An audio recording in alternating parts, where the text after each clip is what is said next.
Hello, welcome to my tutorial on Screencastify. This video will walk you through the process from the very beginning, starting with downloading Screencastify, upgrading to the free unlimited version. We're going to walk through how to record a video, how to edit the video, and finally how to save and export your video. So let's get started. I'm using a very old Gmail account, so I can start from scratch and show you guys how to get set up with Screencastify. The first thing you're going to want to do is in your search browser, you're going to just do a quick Google search for Screencastify. Once you do it, you should see screencastify.com. It should be the first result that turns up. You're going to click on it and you'll get to this page. And you can see from here there's already two buttons, the blue button up here and this one down here, two spots that you can click on, and this will prompt you to add this to Chrome. So what Screencastify is it's an extension that works off of Google Chrome. So you're not really downloading any software, it's just an app that works within the browser. So to get started, you're going to click Add to Chrome. That'll take you to this page. At this point, you're going to, again, select Add to Chrome. It's going to ask you if you agree to the terms, and you're going to click Add Extension. At this point now, you've got your extension, and you'll notice that you have a little icon up here in the upper right-hand corner, which is located next to your Google sign-in. Some people have a picture here. For me, like I said, this is a very old account, so I only have the letter J, which stands for Jean. But you'll notice that there's this little arrow with a video camera inside of that arrow, and that is your Screencastify. So now you have it. You can choose to turn on sync, and what that means is that any time that you log into Google, whether it be from one device to another, if you turn on sync, it'll make sure that Screencastify pops up on all of the devices that you log in on. So if you choose this, you can just click turn on sync. Again, you'll have to agree to the terms, and if you do agree, go to yes, I'm in. Okay, so now we have Screencastify. So the very first thing that you're going to want to do is you're going to want to upgrade.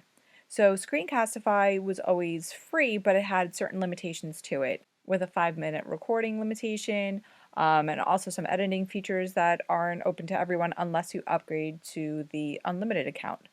Luckily, Screencastify has released a promo code that is for teachers to use. This way they can record their lessons. So it's a really nice thing that they did, and I'm going to walk you guys through that process now of how to upgrade your account to the unlimited so you can take advantage of all of the editing features and the unlimited time frame. So let's take a look. We're going to start by clicking on that arrow.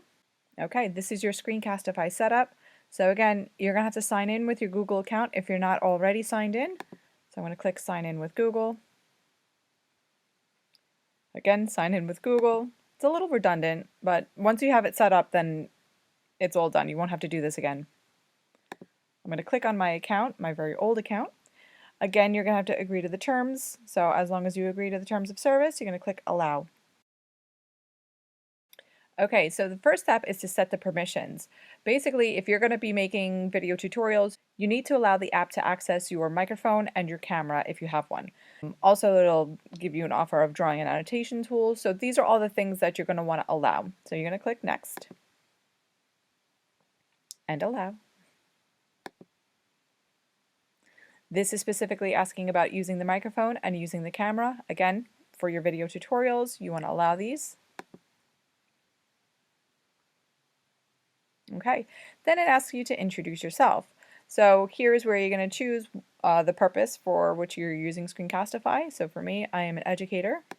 And then you're going to choose which education level you teach. So for me, I'm going to choose grade school.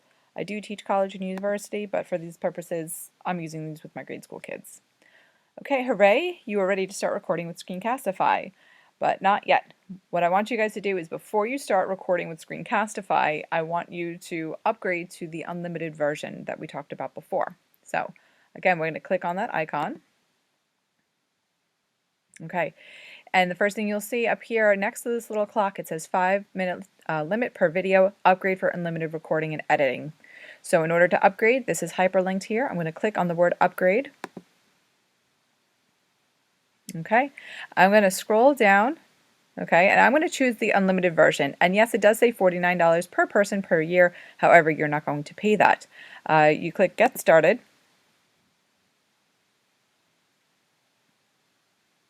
Okay, then once you get to this page, you're going to select Redeem Coupon. It's going to ask you for your coupon code, and you're going to type in all capital letters CAST, C-A-S-T, underscore COVID. So CAST COVID, you're going to select OK. And you'll notice that the total due now is no longer $49, it is $0. Okay, so I'm going to activate my license. Now you'll notice that I did not put in any information. There's no credit card information, no nothing. So it's not like you have to worry about, oh, once this time expires, then they're going to charge me. Nope, they don't have your stuff. So you can activate license and you don't have to worry about it. So now it says thank you, and they've installed their extension. Now you have the free unlimited version of Screencastify, and you can record your little heart out. So let's take a look. Now we're going to get into how to actually create your videos. Okay, so again, from your Chrome browser, remember that this is an extension that works in Chrome, so you have to open up Chrome browser, even if it's just a blank page. So actually what I'm going to do is I'm going to get rid of these. I'm going to open up a new page, brand new, fresh start, and you'll notice that in the upper right hand corner here, you'll see the little arrow with the video camera in it. So to get started on Screencastify, this is where you're going to go. You click here, and you'll notice that you have a couple of options for you to look through. This is basically what you're going to have Screencastify record. So you can choose your browser tab if you only want to record what's going on in your browser. You choose desktop if you want to select the entire desktop. This is what I personally choose because it works with whatever it is that you happen to be using. So if you're going through a PowerPoint presentation, or if you want to pull up a bunch of different websites, if you want to pull up a calculator app, if you want to pull up Envisions or whatever else, if you're recording your desktop, then it's going to capture everything that goes on your screen. So this is probably going to be the option that you want to go for. And last but not least, they have webcam only. So webcam only is if you just want to record your face. If you're sending your kids a video message, for example, then this might be the option for you. For our purposes, for this video, I'm going to select desktop, which is already pre-selected. You'll see that my microphone is switched on.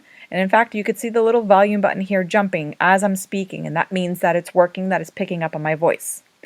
Here you may want to choose to embed webcam. What this will do is it'll still record my screen, however it'll pop up a little tiny box in the corner where it'll also record me as I'm speaking.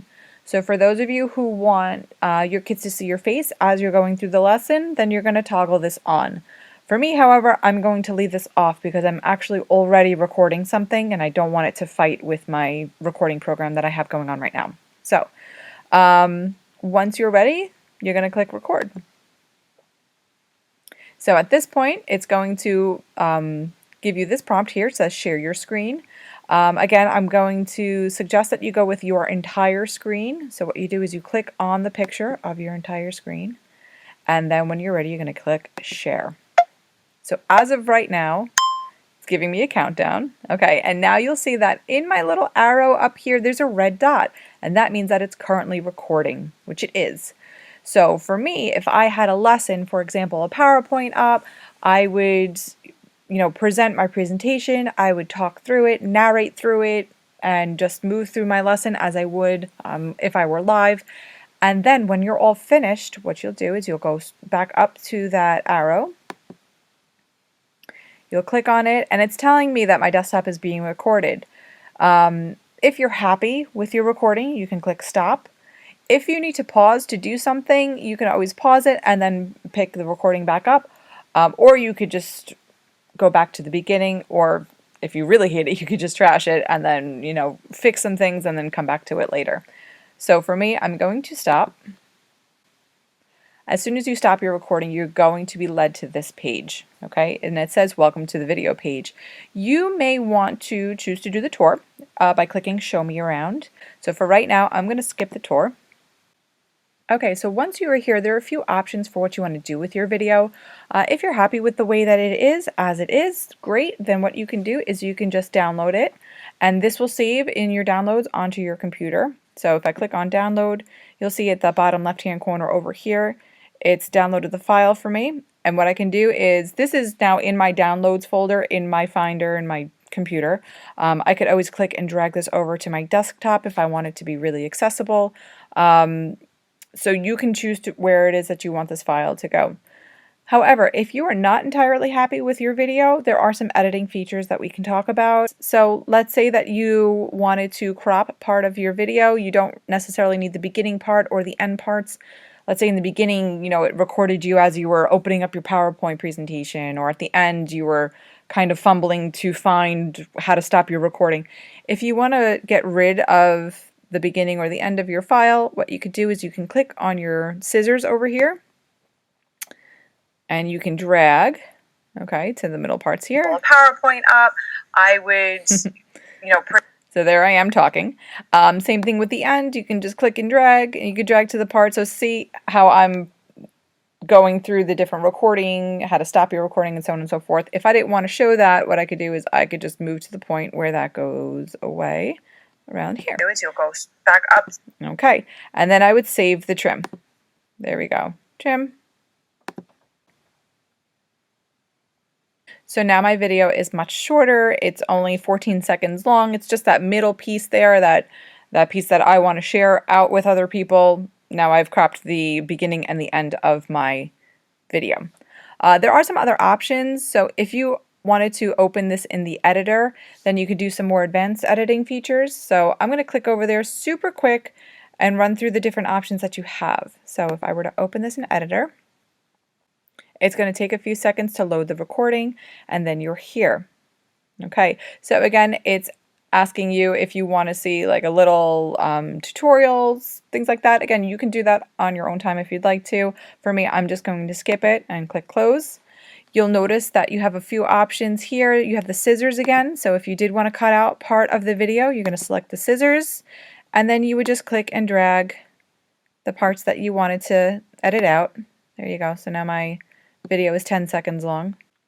You could also choose to crop your video. So let's say that you went through your lesson and then you realized you had some stuff in your background that you don't really want the kids to see. What you can do is you can choose to crop, and I can zoom in. Let's say I just want to zoom in just on the web page here. You just click and drag over the area that you want to focus in on, and then you would click done. So now my video is cropped, and you'll notice that I no longer have any of the background. I'm just focused in on the web page, or again, your PowerPoint or your smart notebook presentation. You could just focus right in on the parts that you want the kids to see without having any of that bordering stuff or anything in the background going on. And then finally, if you wanted to add any text, so let's say that you were going through a lesson and you wanted to just embed something, a little pop-up note, something along that line, you would click the text box, you would write something, okay, and then click away. So now I have my little text box there, and that's where it stays. And last but not least, one of the features that you might be interested in is this undo feature. This is what we use when we make a boo-boo and we want to undo something that we've done. So let's say that we did a crop and then we don't like we missed something, or we accidentally cut something out that we didn't mean to. You could always hit this and this will undo what you've done. So this, the text box was the last thing I did, so you could see that it took out the text box. And you can undo all the way back until you get back to your original video. And you can see here now I no longer have the option to undo because there's nothing more to undo. This was my original uncut video. When you are ready to publish, you can go to the upper right hand corner over here. You have two options. You can download your file as an MP4, or you could save it to your Google Drive, because remember, this is a Google extension, so it works with Google. That's why Google Drive is their go-to option. However, like I said, if you want a more universal option, if you're not necessarily a Google user, you can choose this one here, Download MP4. When you click on it, it's going to ask you to name your video. I'm going to name it Tutorial, and then click Download. It's going to process the video for about a minute or so, or less, and you'll see now that it's done, the video begins downloading, and down in the bottom left hand corner of my screen, you'll notice that it's downloaded here. So this is in my download files. If I were to go into my Finder, or if I wanted to, I could just take it from here, just click on the file and drag it over, and now it's in my desktop. It's in the upper right hand corner over here. So now it's nice and accessible, so this way if I wanted to pop it into Edmodo, I could easily find it on my desktop. When you're ready, click close. And that's it. So this is just a basic overview of how to use Screencastify and some of the editing features that come along with it. Again, I am more than happy to do a one-on-one tutorial or a more in-depth tutorial if you wanted to see more of the editing features and some of the options that you have. If you have any questions, again, please don't hesitate to reach out. I hope you are all well, and thank you for watching. Bye!